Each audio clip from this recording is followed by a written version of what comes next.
45 ปีนับตั้งแต่นี้ต่อไปสภาวัฒนธรรมเชียงใหม่ให้พี่น้องไทยหูกันทั่วหน้า15 วันเอาเว้นงานมงคลระวังวาจาพยาวันสากล้าวเกษาเสริมบุญญาสง่าราศีวันสังขารล้มจากนี้14 เมษาวันเอาพยาวันถัดมา17 เมษาเป็นวันปากปีมาราชครูโหราจารย์หาเลิกวันดีจารีตหิดหอยประเพณีเขามีวิธียาวนาน16 เมษาเฮามาร่วมอวยพรใจ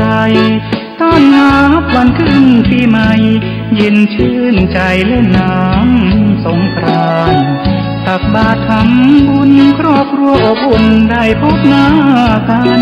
ชาวไทยทั่วโลกสุขสันต์ฉลองสงกรานต์สักข้าวดำหัว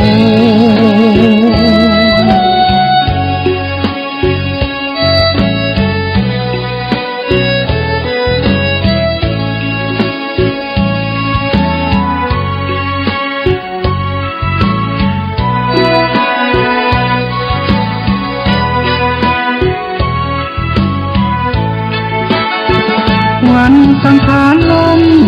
จากนี้14 เมษาวันเอาพยาวันถัดมา17 เมษาเป็นวันปากปีมหาราชครูโหราจารย์หาเลิกวันดีจารีตหิดหอยประเพณีเขามีวิธียาวนาน16 เมษาเฮามาร่วมอวยพรใจต้อนรับวันขึ้นปีใหม่เย็นชื่นใจเล่นน้ำสงกรานต์ตักบาตรทำบุญครอบครัวอบอุ่นได้พบหน้ากันชาวไทยทั่วโลกสุขสันต์ฉลองท่านกำลังติดตามรับฟังสถานีวิทยุกระจายเสียงพระพุทธศาสนาแห่งชาติและสังคมคลื่นเพื่อการศึกษาพระพุทธศาสนาและวัฒนธรรมระบบ FM 104.5 เมกะเฮิรตซ์รายการต่อไปเป็นรายการศึกษาธรรมนำสุขดำเนินรายการโดยพันเอกตนัสเดชะ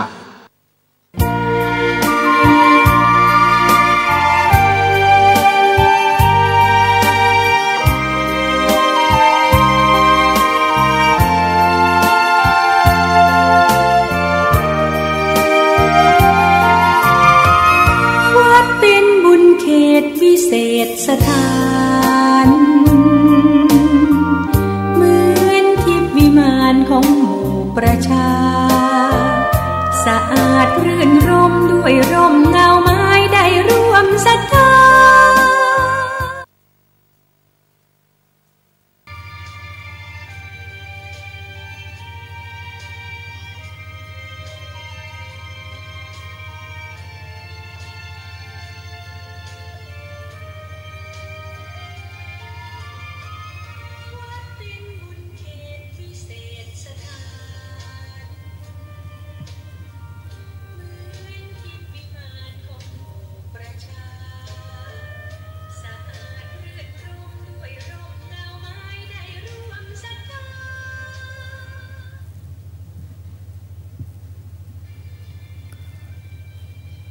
สวัสดีครับท่านผู้ฟังที่เคารพครับ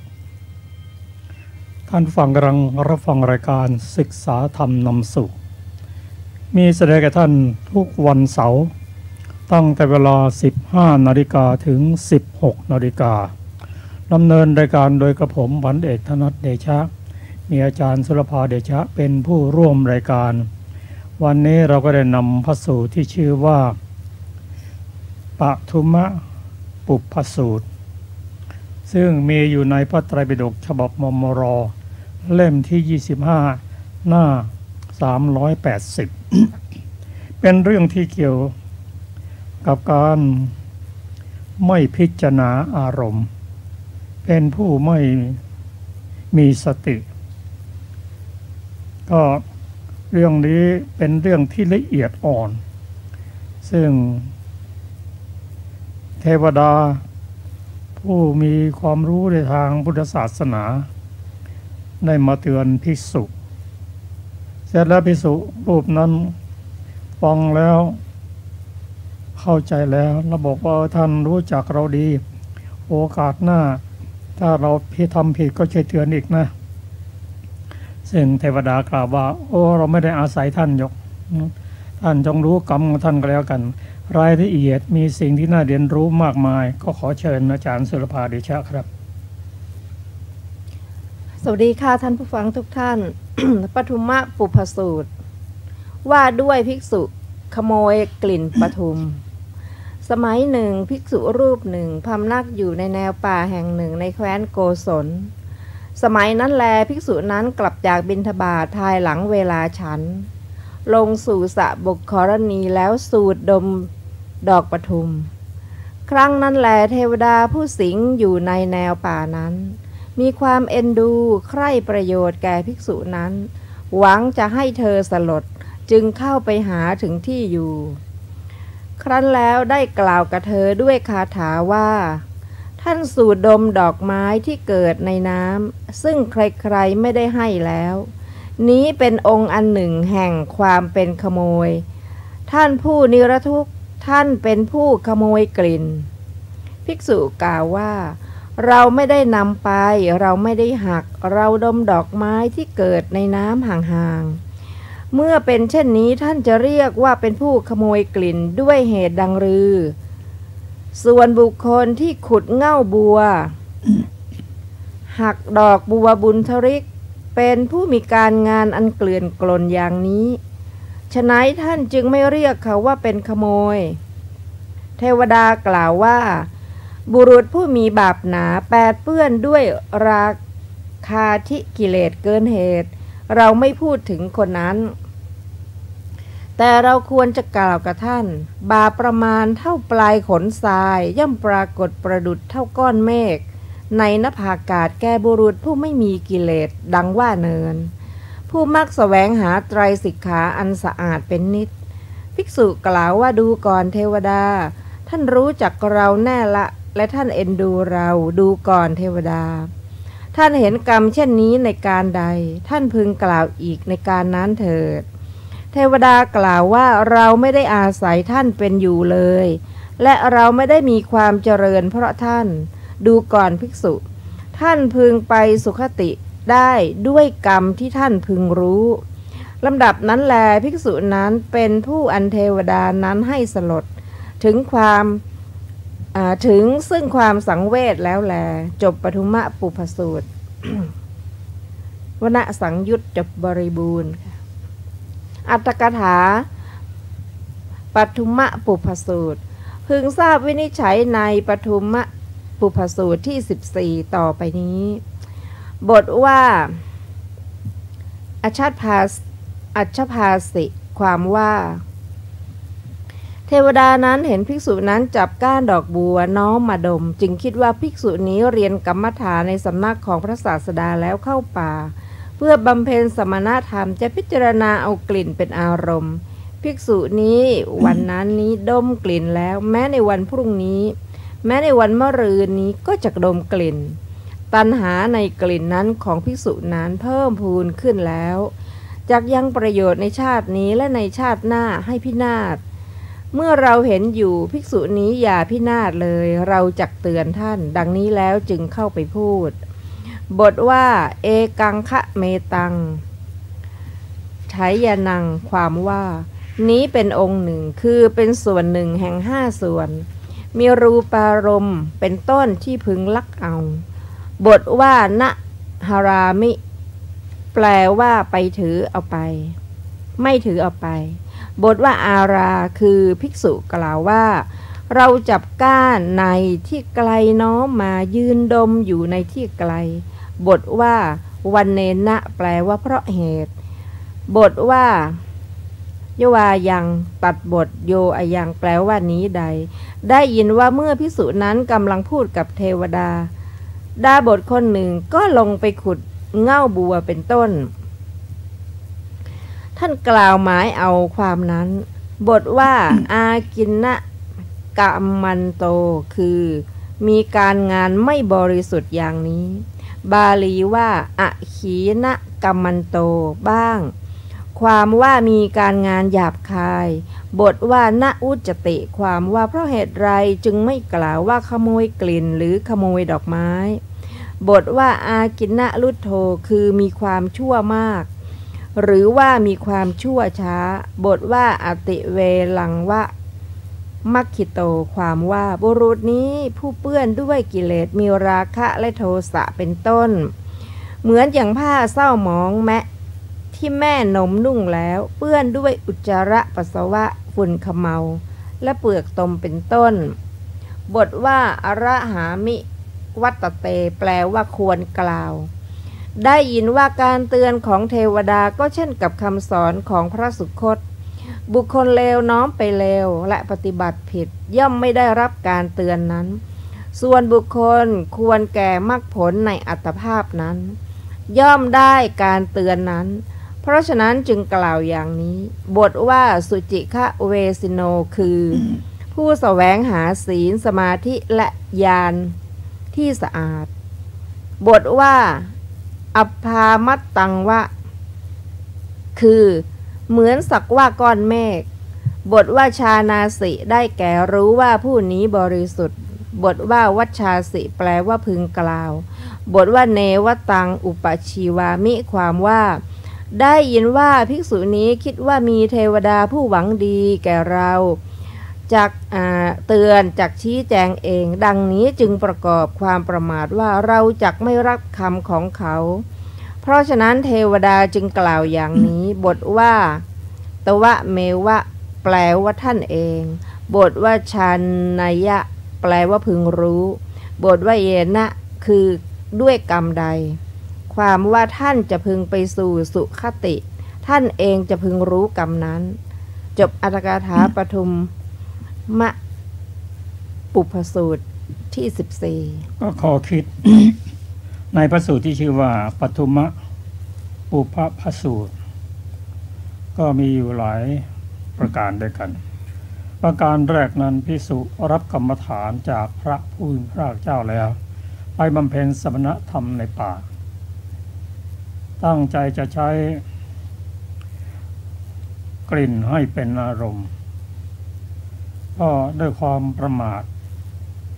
ไม่สังวรในปัญจทวารเมื่อดมกลิ่นแล้วแต่ในพระสูตรนี้กล่าวว่าภิกษุรูปนั้นลงไปในสระบุคลณีดึงก้านดอกบัวมาใกล้ๆจมูกแล้วก็สูดดมทำอย่างนี้วันนี้ดมแล้วไม่ได้พิจารณาแต่ติดใจในกลิ่นพรุ่งนี้ก็จะดมอีกวันมะรืนก็จะดมอีกเป็นการไม่สังวรในคานินทรีย์ในการดมกลิ่นเมื่อไม่สังวรอย่างนี้ก็ติดใจในกลิ่นซึ่งเป็นสมุทัยอย่างหนึ่งสะสมได้เพิ่มพูนได้เป็นตัวโลภะคืออยากจะดมบ่อยๆอยากจะเห็นดอกบัวอย่างนี้อยากจะดมอย่างนี้อยากจะสัมผัสอย่างนี้ก็มีความอยากกระร่ำไปไม่รู้จักเบื่อนั่นคืออยากจะมีตา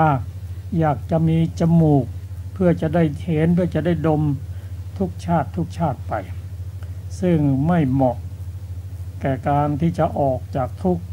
ไม่เหมาะสำหรับภิกษุที่รับกรรมฐานจากพระพุทธเจ้าแล้วไม่ปฏิบัติตามส่วนการกระทำของท่านนั้นไม่ใช่ว่าไม่มีใครรู้ใครเห็นฟ้ามีตามีเทวดาที่เป็นสัมมาทิฏฐิเห็นอยู่เห็นพฤติกรรมอยู่ท่านก็สงสารเอ็นดูภิกษุรูปนั้นว่าใครจะพ้นจากทุกข์แต่มาปฏิบัติอย่างนี้ก็จะทำให้ศีล สมาธิปัญญาเสื่อมไปการดมกลิ่นมันเทวดากล่าวว่าเป็นการขโมยกลิ่นเมื่อเทวดาได้มาตักเตือนด้วยความหวังดีอย่างนั้นท่านก็แก้ตัวว่า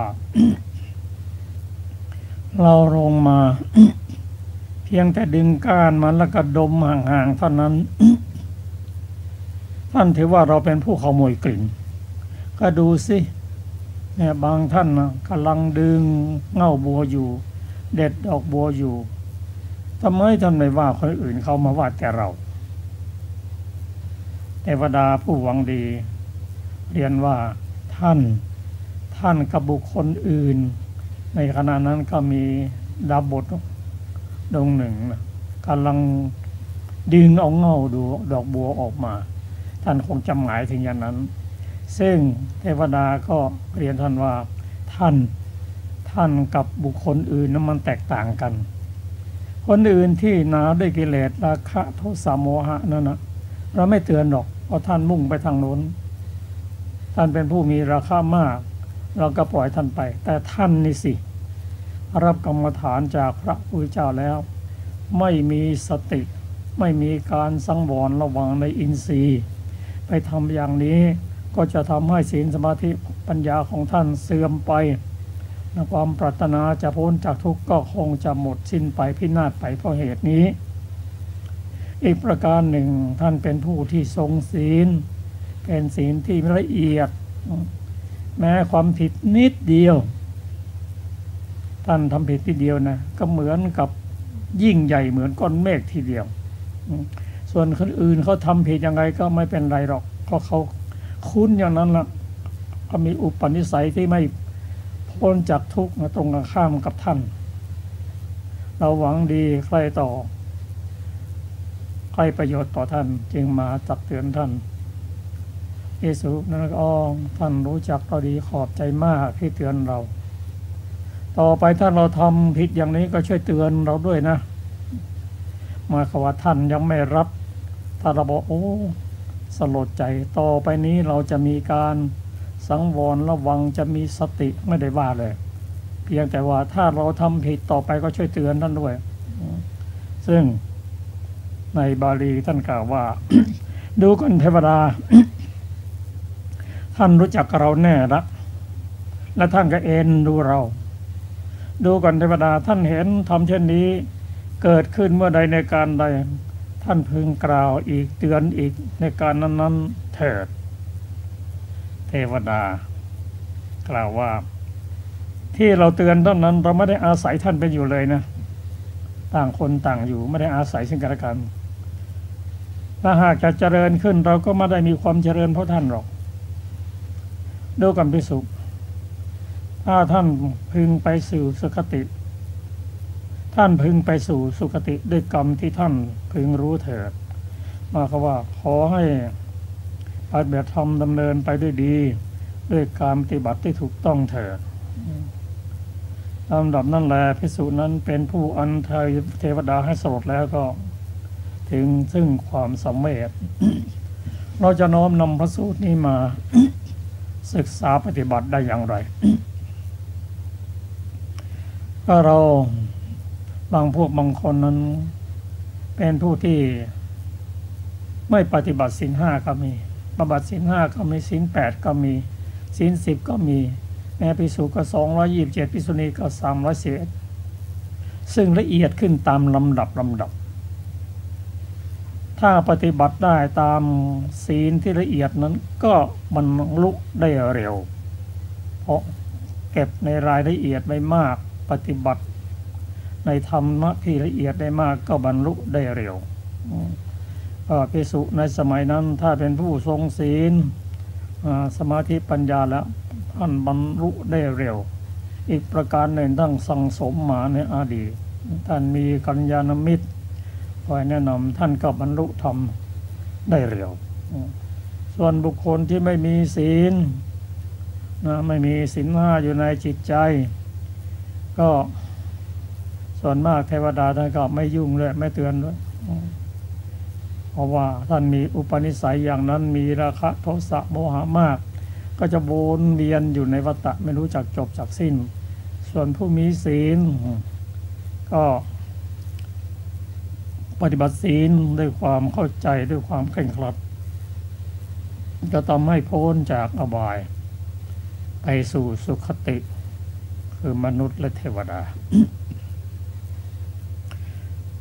เพราะสิ่งที่เราบางทีเราไม่ได้ตั้งสติเราได้เห็นรูปที่เป็นรูปที่น่าชมน่าดูสวยงามเรียกว่าอิทธารมณ์ถ้าไม่มีสันติไม่มีสังวรในจักขุนสีแล้วก็เห็นแล้วโอ้สวยจริงๆน่ารักน่าใคร่ทำอะไรอยากจะได้มาไว้กับเราได้มาแล้วก็ทำยังไงต้องรักษาไปนานๆเป็นการสั่งสมสมุทัยหรือความใกล้ๆว่าความพอใจความชอบใจมันเป็นสมุทัยอ่อนๆมันเป็นโลภะนิดๆอ่อนๆแต่สั่งสมได้มากขึ้นจะเดินขึ้นได้วันนี้ได้เห็นได้ยินได้กลิ่นได้รสได้สัมผัสก็ยังติดใจใฝ่หาอยากจะเห็นอยากจะได้ยินอยากได้กลิ่นนานๆนั่นคือการสั่งสมสมุทัยซึ่งพระพุทธเจ้าได้ตรัสสอนเรื่องนี้สำหรับผู้ที่ได้ศึกษากรรมฐานพอสมควรแล้วก็ถ้ามีคนมาถามว่าภิกษุทั้งหลายพระพุทธองค์ทรงสอนเรื่องอะไรภิกษุนั้นจะตอบว่าสอนเรื่องให้ละสมุทัยเป็นการกล่าวสำหรับผู้ที่ปฏิบัติในระดับนั้นแล้วสอนให้ละสมุทัยทำไมสอนให้ละสมุทัยเพราะสมุทัยนั้นเป็นตัวทำให้เกิดบ่อยๆถ้าละได้ก็ลดการเกิดบ่อยๆได้เพราะการเกิดบ่อยๆเป็นทุกข์ อีกประการหนึ่ง เมื่อมีกัลยาณมิตรมาเตือนแล้วควรรับฟังและน้อมนำมาศึกษาและปฏิบัติให้ถูกตรงตามคำสอนเพราะคำสอนที่เทวดากล่าวนั้นก็เป็นคำสอนพระพุทธเจ้านั่นแหละถามเทวดานั้นรู้มาจากไหนก็รู้มาจากคำสอนของพระพุทธเจ้านั่นแหละเมื่อท่านรู้แล้วก็ท่านก็ปฏิบัติแล้วถ้าเห็นผู้อื่นยังไม่ปฏิบัติท่านก็เอ็นดูมาตักเตือนให้แล้วก็ควรจะฟังถ้ามีกัลยาณมิตรมาตักเตือนเราก็ดีควรจะฟังด้วยความเคารพและน้อมมาปฏิบัติแก้ตัวเพราะว่าบุคคลที่ทำผิดแล้วมีคนมาเตือนสำนึกในความผิดนั้นแล้วปรับปรุงแก้ตัวบุคคลเช่นนี้ก็จะเป็นบัณฑิตได้แต่ถ้าเตือนแล้วยังไม่ฟังให้เขาเตือนบ่อยๆโอกาสที่จะเป็นบัณฑิตนั้นก็ยากเหมือนเทวดาที่เรียนกับภิกษุว่าเราไม่ได้อาศัยท่านเป็นอยู่เลยขออยู่ที่วันนี้ต่างคนต่างอยู่ไม่ได้อาศัยท่านหรอกและเราก็ไม่ได้มีความเจริญเพราะท่านจะบรรลุธรรมสูงก็เป็นของท่านเป็นของใครของมันแล้วก็ถ้าท่านรู้อย่างนี้ก็ควรจะไปสู่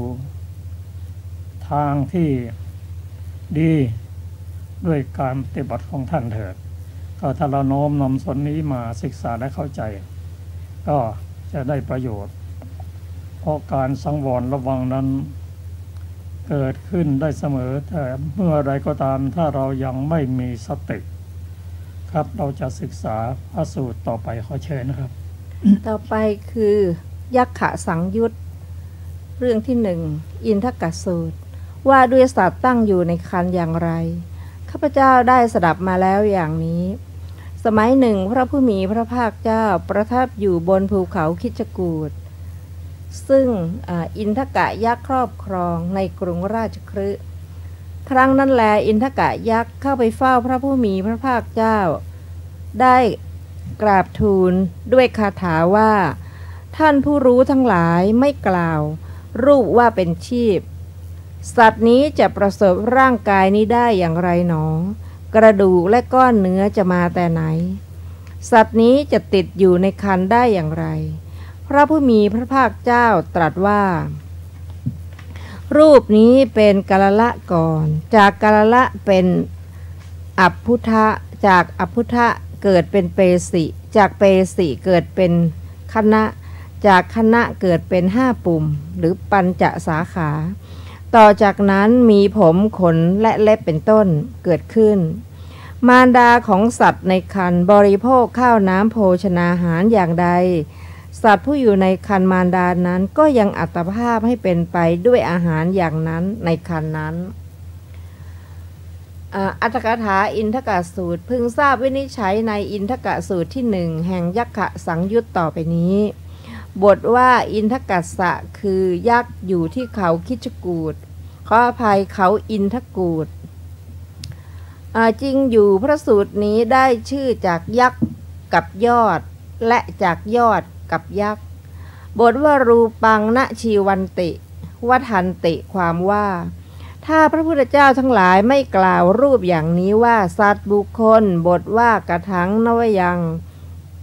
ตัดบทกลังนุอยังบทว่ากุตสะอัตถิยักกะปินทเมติความว่ากระดูกและก้อนเนื้อของสัตว์นั้นจะมาแต่ไหน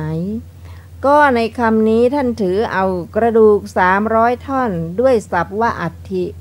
ชิ้นเนื้อ900ด้วยศัพท์ว่ายกะปินทะถามว่าถ้ารูปไม่ใช่ชีวะเมื่อเป็นเช่นนั้นกระดูกเหล่านี้และชิ้นเนื้อเหล่านี้ของเขาย่อมมาแต่ไหนบทว่ากะถังนวยังสัจฉติคัพพะสมิงความว่าสัตว์นี้ติดอยู่คือข้องอยู่เกิดอยู่ในครรภ์ของมารดาด้วยเหตุไรหนอได้ยินว่ายักษ์นี้มักพูดแต่บุคคลถือว่าสัตว์เกิดในครรภ์ของมารดาโดยการร่วมครั้งเดียวดังนี้จึงกล่าวอย่างนี้ตามความเห็นว่ามารดาของสัตว์ที่เกิดในท้องย่อมกินปลาและเนื้อเป็นต้นปลาและเนื้อเป็นต้นทั้งปวงถูกเผาเพียงคืนเดียวก็ละลายไปเหมือนฟองน้ำถ้ารูปไม่พึงเป็นสัตว์ก็พึงละลายไปอย่างนี้ลำดับนั้นเมื่อพระผู้มีพระภาคเจ้าจะทรงแสดงแก่ยักษ์นั้นว่าสัตว์ไม่ได้เกิดในครรภ์ของมารดาโดยการร่วมครั้งเดียวเท่านั้นเจริญขึ้นโดยลำดับจึงตรัสว่าปทมังกะละลังโหติเป็นต้นในบทเหล่านั้นบทว่าปทมังความว่าชื่อว่าติสสะหรือว่าปุสสะย่อมไม่พร้อมกับปฏิสนธิวิญญาณทีแรกโดยที่แท้กาลละมีประมาณเท่าหยาดน้ำมันงาซึ่งตั้งอยู่ที่ปลายเส้นได้ที่ทำด้วยเส้นขนสัตว์3เส้นท่านกล่าวหมายความว่าหยาดแห่งน้ำมันงาเนยใสไม่ขุ่นมัวฉันใดเขาเรียกกันว่ากาลละมีสีคล้ายกันฉะนั้นบทว่ากาลลาโหติอัมพุทธังความว่าเมื่อกาลละนั้นล่วงไป7 วันก็มีสีเหมือนน้ำล้างเนื้อจึงชื่อว่าอัมพุทธะชื่อว่ากาลละก็หายไปสมดังคำที่ท่านกล่าวไว้ว่าเป็นกาลละอยู่7 วันครั้นแก่ข้นขึ้นเปลี่ยนภาวะนั้นเกิดเป็นอัมพุทธะบทว่าอัมพุทธาชายเตเปสิความว่าเมื่ออัมพุทธะนั้นล่วงไป7 วันก็เกิดเป็นเปสิคล้ายดีบุกเหลวเปสินั้นพึงแสดงด้วยน้ำตาลเม็ดพริกไทยจิ้งอยู่เด็กชาวบ้านถือเอาพริกไทยสุกทำเป็นห่อไว้ที่ชายผ้าขย้ำเอาแต่ส่วนที่ดีใส่ลงในกระเบื้องตากแดดเม็ดพริกไทยนั้นแห้งย่อมหลุดตกเปลือกทั้งหมดเปสิมีรูปร่างอย่างนี้ชื่อว่าอัมพุทธะก็หายไปสมดังที่ท่านกล่าวไว้ว่าเป็นอัมพุทธะอยู่7 วันแก่ข้นขึ้นเปลี่ยนภาวะนั้นเกิดเป็นเปสิบทว่าเปสินิพพัตติคโนความว่าเมื่อเปสินั้นล่วงไป7 วันก้อนเนื้อชื่อคณะมีสถานเท่าไข่ไก่เกิดขึ้นชื่อว่าเปสิก็หายไปส สมดังที่ท่านกล่าวไว้ว่า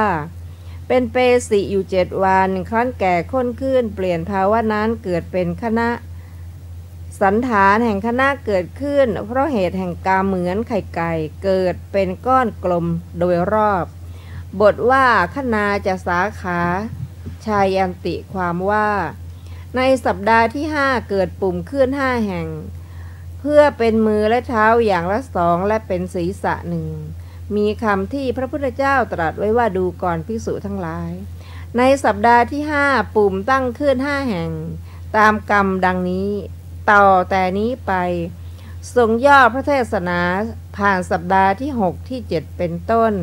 เมื่อจะทรงแสดงเอาเวลาที่ผ่านไป42สัปดาห์จึงตรัสว่าผมเป็นต้นในบทเหล่านั้นบทว่าเกสาโลมานะขาปิจะความว่าผมเป็นต้นเหล่านี้ย่อมเกิดใน42สัปดาห์บทว่าเตนะโสตัฏฐยาเปติความว่าจริงอยู่สายสะดือตั้งขึ้นจากสะดือของเด็กนั้นติดเป็นอันเดียวกับแผ่นท้องของมารดาสายสะดือนั้นเป็นรูเหมือนก้านบัวรสอาหารแล่นผ่านไปตามสายสะดือนั้นดังรูปซึ่งมีอาหารเป็นสมุฏฐานให้ตั้งขึ้นเด็กนั้นย่อมเป็นอยู่10 เดือนด้วยประการฉนี้บทว่ามาตุกุจจิคโตนโรความว่าคนอยู่ในท้องมารดาคืออยู่ภายในท้องพระผู้มีพระภาคเจ้าทรงแสดงว่าดูก่อนยักษ์สัตว์นี้เจริญขึ้นในท้องของมารดาโดยลำดับไม่ใช่เกิดโดยการร่วมครั้งเดียวจบอรรถกถาอินทกสูตรที่1ก็ยักษ์ที่ชื่อ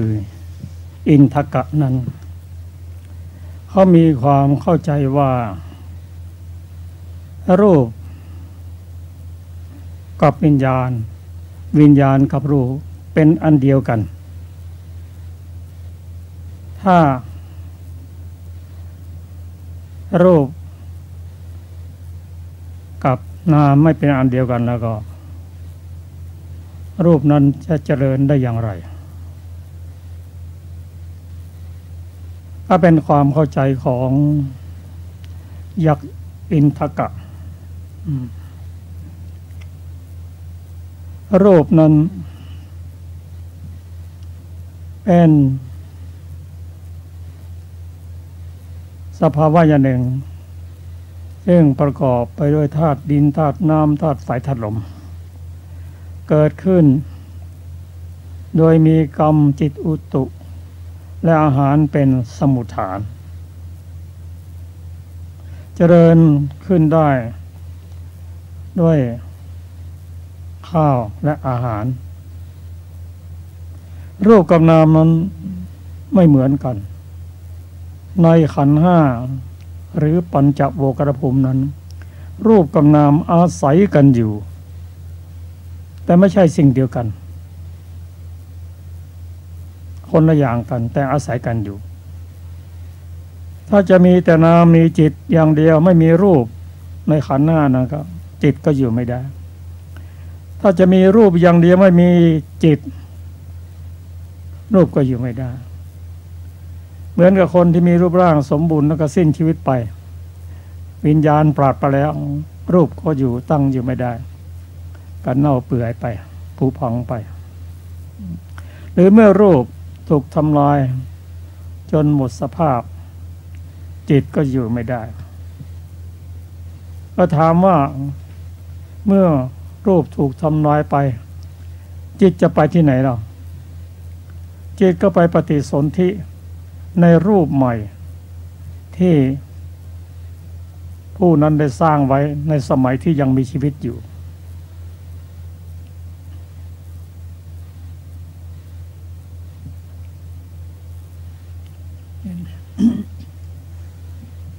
เนี่ยขออภัยนะครับ เรื่องนี้เป็นเรื่องที่ค่อนข้างจะเกี่ยวกับการปฏิสนธิของนามเนี่ยการเกิดขึ้นของมนุษย์ของสัตว์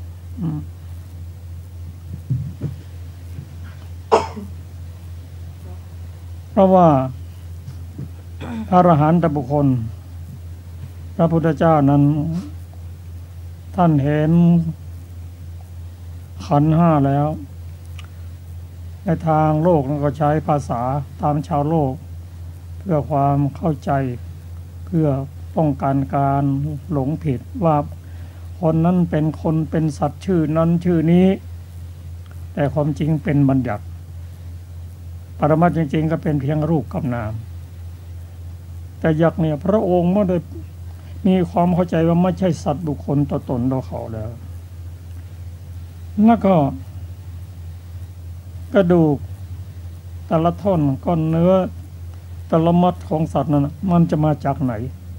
ถ้ามันไม่มีวิญญาณแล้วไม่มีจิตแล้วเรื่องนี้เคยมีมาแล้ว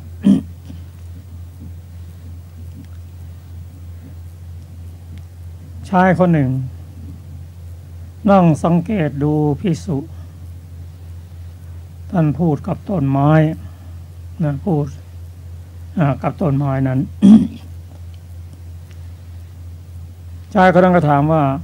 พระคุณเจ้าคุยกับต้นไม้ต้นไม้มีวิญญาณเหรอไม่ใช่เนาะงั้นต้องคุยกับใครคุยกับเทวดา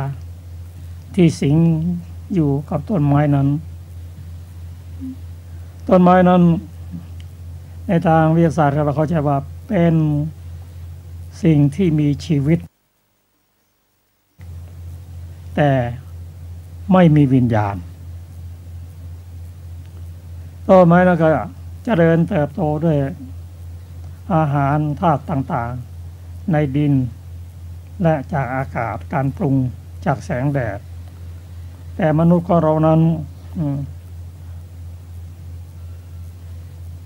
เกิดขึ้น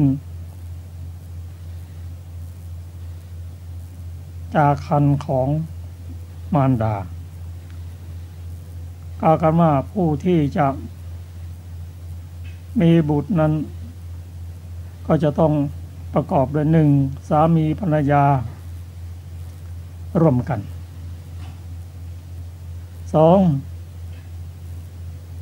ภรรยานั้นมีฤดูนับว่าพร้อมที่จะเจริญพันธุ์แล้วไข่สุกถ้าพร้อมแล้วก็ต้องมีปฏิสนธิวิญญาณมาเกิดจึงจะทำความเจริญ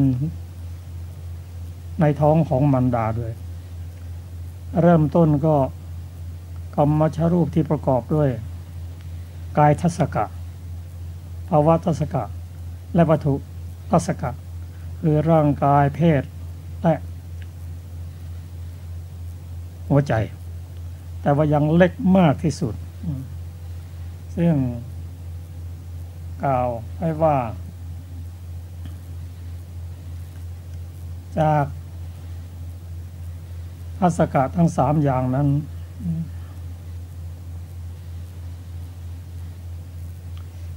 ตามลำดับนั้นตามที่ได้ฟังมานั้นว่า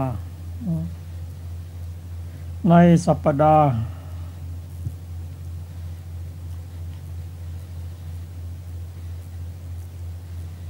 เริ่มต้นได้ว่า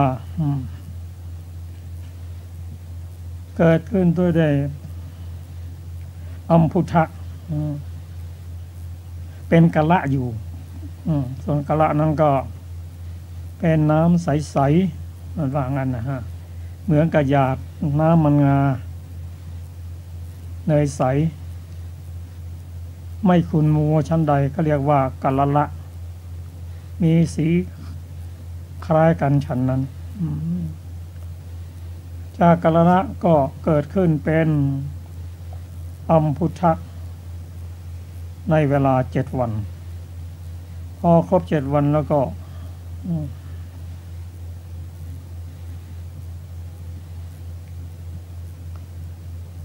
บทว่าอนุพุทาชายเตเปสีความว่าเมื่ออัมพุทานั้นล่วงไป7 วันก็เกิดเป็นเปสี เปสีนั้นก็คล้ายกับดีบุกเหลวเปสีนั้นพึงแสดงด้วยน้ำตาลเมล็ดพริกไทยจึงเปรียบอย่างนั้นก็เมื่ออัมพุทะหายไปภายใน7 วันก็แก่คนขึ้นเปลี่ยนภาวะเป็นเปสิเปสินั้นล่วงไป7 วันก็เกิดเป็นชิ้นเนื้อชื่อคณะเป็นก้อนมีสันฐานเหมือนไข่ไก่เกิดขึ้นเปสิหายไปดังที่ท่านกล่าวไว้ว่าเป็นเปสิอยู่7 วันครั้นแก่ขึ้นข้นขึ้นเปลี่ยนภาวะนั้นเป็นคณะก็เป็นก้อนคณะนั้นเกิดขึ้นเพราะเหตุแห่งกรรมคือการกระทำในอดีตและซึ่งนี้จะต้องเข้าใจได้ง่ายถ้าเราศึกษาในด้านอภิธรรมซึ่งกล่าวไว้ละเอียดนะครับปฏิสนธิวิญญาณนั้นจะเกิดขึ้นกับมารดาบิดาผู้ได้มี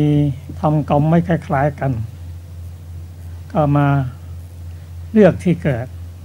ที่เหมาะสมกับกรรมของตนเองที่ทำไว้เช่นบุคคลทำดี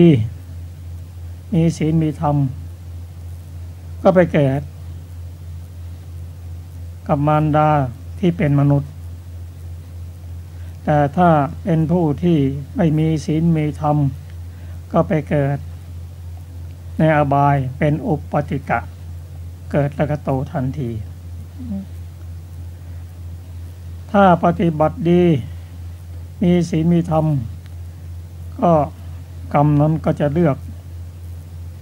มารดาที่เป็นผู้มีศีลมีธรรมให้เหมาะสมก็ทุกวันนี้เราก็สร้างกรรมของเราไว้กรรมดีกรรมชั่วก็จะต้องมีผลในที่สุดแล้วบางคนสร้างกรรมไว้ดีในชาตินี้นะก็ไปสร้างที่อยู่ไว้เรียบร้อยแล้วเหมือนกับเทวดาที่เฝ้าวิมานนั่นนะเมื่อพระอรหันต์ท่านไปถามมาวิมานนี่ของใครเทวดาก็ตอบว่าของผู้นั้นเขายังมีชีวิตอยู่นั่นแหละใช่สร้างพร้อมไปละก็ตายปุ๊บเกาะไปอยู่เลยเหมือนกับกรรมมัชรูปเหมือนกันเราเตรียมไว้หมดอ่ะพอพระเทงก็สวมเอาทันทีเขาเรียกว่าจุติและกับปฏิสนธิทันทีไม่มีระหว่างขั้นการเกิดดับของจิตนั้นรวดเร็วไม่สามารถที่จะนับได้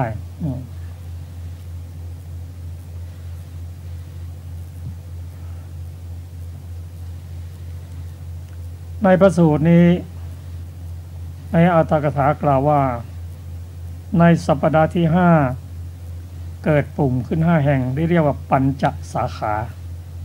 เป็นมือและเท้าอย่างละ2เป็นศีรษะ1มีคำที่พระพุทธเจ้าตรัสว่าดูก่อนภิกษุทั้งหลายในสัปดาห์ที่5ปุ่มทั้ง5ตั้งขึ้นตามกรรมคือการกระทำข้อปฏิบัติของตนแต่ละคนแล้วปัญจสาขานี้ถ้ากรรมดีก็อยู่ครบโตขึ้นมาก็มีเรียกว่าอวัยวะ32ครบถ้วนแต่บางคนก็ปัญจสาขาก็ไม่ครบก็ขึ้นอยู่กับกรรมพระพุทธเจ้าทรงย่อเทศนาพานสัปดาห์ที่6ที่7ทรงแสดงเวลาที่ผ่านไป42สัปดาห์ก็ได้ตรัสไว้ว่ามีผมเกิดขึ้นแล้วเกสาโลมานะขาปิจะความว่าผมเป็นต้นเหล่านี้ย่อมเกิดใน42สัปดาห์อธิบายไว้ว่าเด็กนั้นเจริญเติบโตขึ้นได้จากอาหารของมารดาที่รับประทานอยู่ มารดารับประทานอาหารอย่างไรลูกในครรภ์ก็รับประทานอาหารเช่นนั้น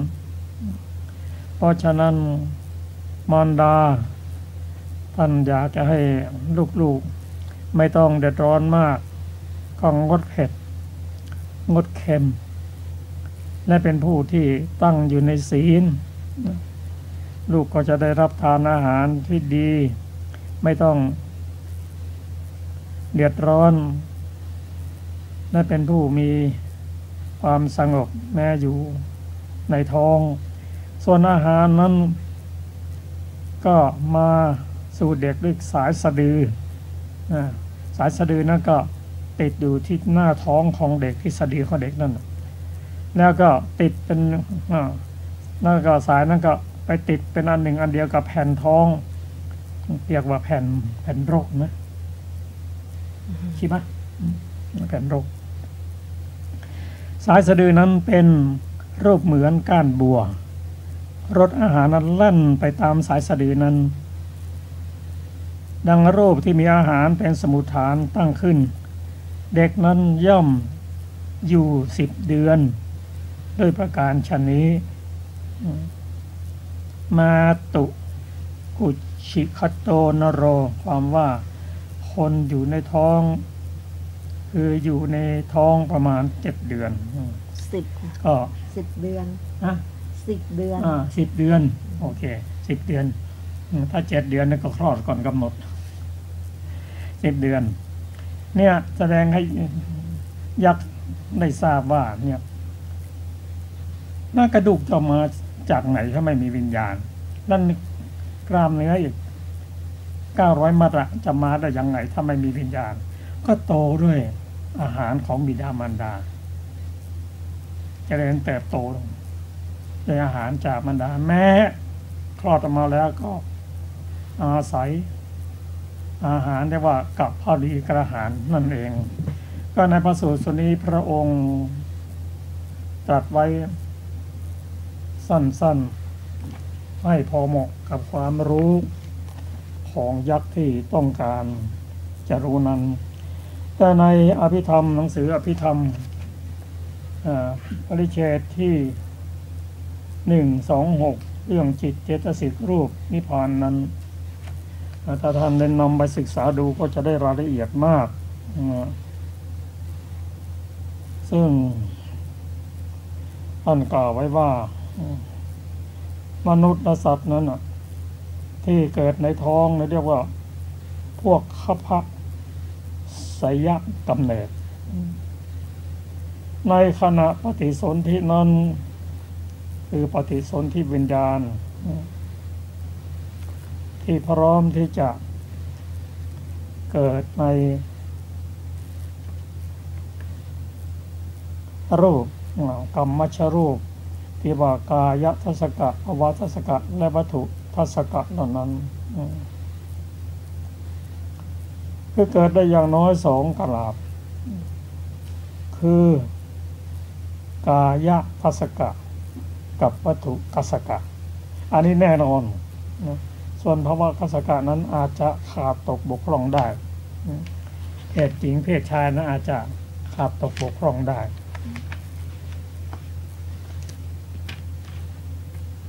พวกที่เกิดในท้องที่เรียกว่าขพะไสยกำเนิดนั้นในประวัติการคือตั้งแต่เกิดมาจนถึงสิ้นชีวิตนั้นกรรมฉลาบเกิดขึ้นทั้ง5คือจักขุทัศกะโสตทัศกะฆานะทัศกะและชิวหาทัศกะชีวินนวกกราบในจำนวน5 กราบนี้กราบที่บกพร่องมีจักขุโสตฆานะก็เมื่ออยู่ในท้องนั้นพอจนจะคลอด10 เดือนนั้นกราบทั้ง5ก็เจริญละโดยเฉพาะมีตาละมีหูมีจมูกมีลิ้นชีวิตนอกก็กราบนี่ละแต่อาจจะบกพร่องได้เพราะกรรมคือจักขุโสตฆานะเนี่ยกรรมเนี่ยทำให้จักขุดี มีจักขุบกพร่องหูบกพร่องจมูกบกพร่องหรือสมบูรณ์ก็ขึ้นอยู่กับกรรมนั้นๆเมื่อรวมกันกรรมฉลาดที่เกิดขึ้นในปฏิสนธิแล้วในประวัติการก็เจริญขึ้นตามลำดับทีนี้ในรายละเอียดนั้นกล่าวไว้ว่าในสัปดาห์แรกแห่งการปฏิสนธินั้นเกิดกลรูปที่เรียนให้ท่านผู้ฟังสักครู่ตะกี้เป็นหยาบน้ำใสเหมือนน้ำมันงาแต่ว่าเล็กมากในสัปดาห์ที่สองหลังจากกลรูปก็เกิดเป็นอพุทธรูปมีลักษณะเหมือนฟอง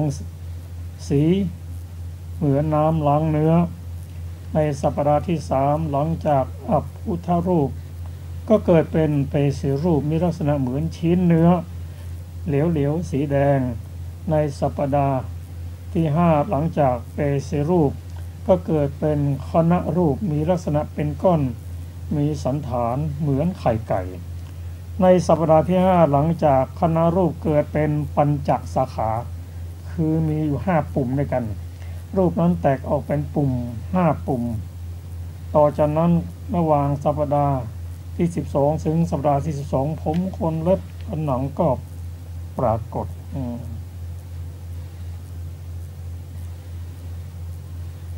เรื่องนี้ถ้าได้ศึกษาเรื่องปสนธิจิตก็จะทำความเข้าใจมากขึ้น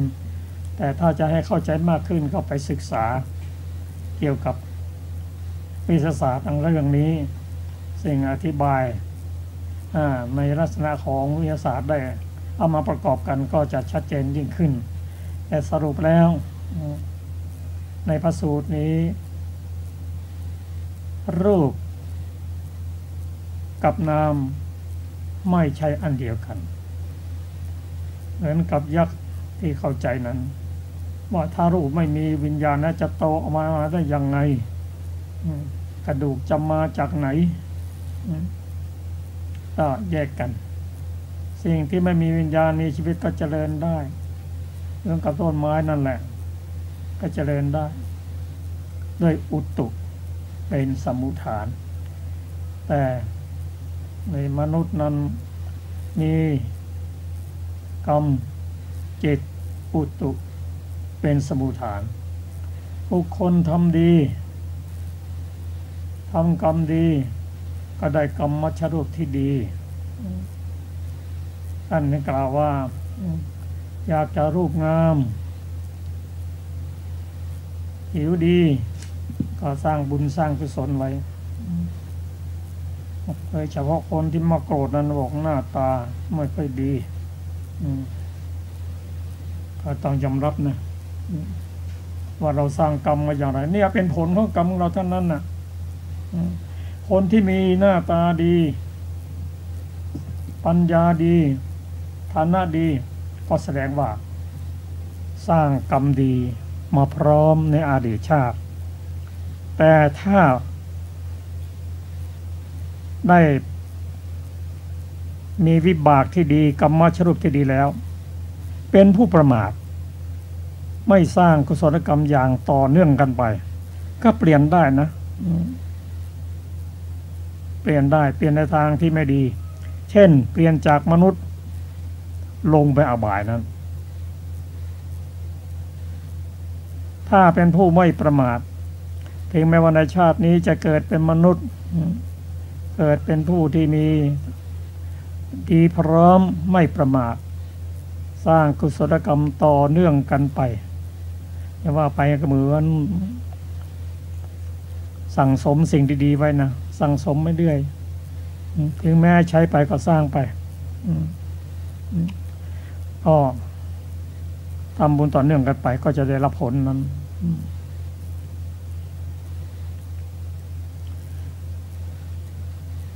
ประการที่สองนั้นยักษ์ท่านกล่าวว่ามีดามนาร่วงมาครั้งเดียวนั้น